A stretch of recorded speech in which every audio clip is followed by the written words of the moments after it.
All right, fellas, let's kick off with some tidbits. I think, Dave, you might be up first, mate, today. Yeah. So I saw this one the other day. Innings at catcher. So Joe Mauer, Buster Posey, two great catches, 17,175 innings combined. Yadier Molina, 18,294 by himself. Next level, wasn't he? Yeah. It's like a bit like Thurman Munson, just went out there every day. Yep. And just dominated for years upon years. Mate, and Mauer and Buster Posey, they're considered absolute legends of the sport. And, check that out. Massive stat. So second one, I'm off to the golf. So Scotty Schaffer has been ranked number one for 73 total weeks.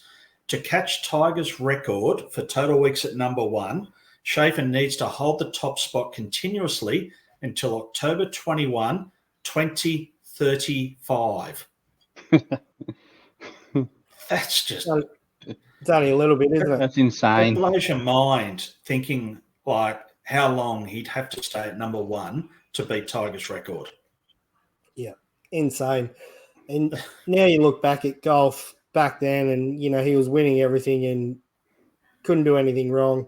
And you look back now and think, wow, it was that long. He was there, number one for that long. Unreal. And it's not like he didn't have competition either. So there were some other golfers that would have challenged him for number one. He was just that good. Yeah, for sure. Consistently that good. Yeah. Randall, you're up. Yeah, so we all saw last week Jose Altuve signed a new contract or an extension for another 5 years, I think it was, with the Astros. A lot of stuff started popping up about him. So Jose Altuve is the only player in Major League history to be named an All-Star in both leagues while playing for the same franchise. So he must have been pretty young. He must have only played a couple of seasons before they changed over to the American League. But yeah, pretty cool. I don't think you probably won't see that again. No, unless they go changing the all the divisions around again. Which I don't see happening. I don't see it happening either. And I moved on to the cricket. We all saw Will Sutherland, I think, last week make his test debut for Australia. So now Annabelle and Will Sutherland become the second brother and sisters to play for Australia. Their first were Terry and Denise Alderman. Pretty good. Oh, Terry Alderman. Goodbye. Pretty happy family, wouldn't you? Watching your son and your daughter both playing for Australia. And the old man used to be the boss of Cricket Australia. Yeah. James Sutherland. Yeah. I think he was, I'm throwing it out there, CEO of CommBank, maybe? I'm not sure, but I know he was in charge of Cricket Australia for a while. Yep. So I'm pretty sure he was right up there, tippy top of, I think it was CommBank, but something like that. Fair enough. Pretty cool, though. Which would make sense with CommBank being a major sponsor. Major sponsor. Pretty good having both your kids represent their country, that's for sure. Yeah. And Annabelle Sutherland is a bloody... She's going off, isn't she, Davo? Yeah. Yeah. I watched a bit of the highlights of the other nights. Was it a couple of nights ago, I think it was. A couple of good scores there. All right, mine. This one's for you, Randall. Chris Davis will finally not be the highest paid Baltimore Orioles player in 2024. Corbin Burns, 15.6 mil. Chris Davis, 14.8. He hasn't played since, 2018? 2019. There you go. Hey, your Orioles are looking pretty good, though, this year. Corbin Burns, mate, massive pickup. Good rotation.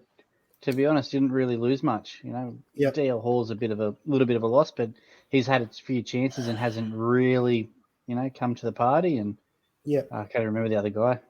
But yeah, he's an infielder, and they're stacked in that middle infield at the moment, especially Jackson Halliday coming too. So, and new ownership to hopefully loosen the purse strings. Absolutely. A little bit of cash to actually hold on to some of these young guys. A little bit like Kansas City, eh? Yeah. With that, picking up, extending Bobby Witt Jr., finally throwing some money around. So I think that was good value. I really hope the Orioles do what Atlanta have done, mate, and tie up their big guns those next couple of years and really sign them on. Hope so. Yeah. Well, my last tidbit: Maddux is the only pitcher in MLB history to win at least 15 games for 17 straight seasons. He well-deserved spot there in Hall of Fame there. What do you guys think about that one? What did Nolan Ryan do then? Unanimous. Nolan Ryan, I don't think he would have to be close, but yeah. He played for a lot of mediocre teams, Nolan, which really affected his win-loss. Yeah. So, it's surprising his numbers. They're not as good as you think in the win-loss section because, a lot of mediocre teams score one run and they lose. Yeah, you think you would have you'd think there's like you think back through some of the high quality pitches. I guess it's you think someone else would be up there, like Bob Gibson or someone like that. But I guess it's longevity, isn't it? It is longevity. That era of baseball was unreal to watch, though. Like when you think back of Smoltz and Glavin and just that era was unreal to watch.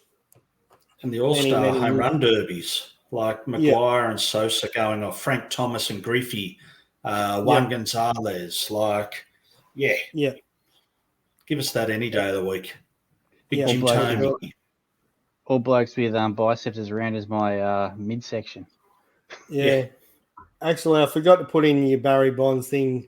Barry Bonds' new movie, The Unnatural. That was a pretty good one. Forgot to put that in. All right, I'm going to move over and we can talk about this for the next 45 minutes, if you like.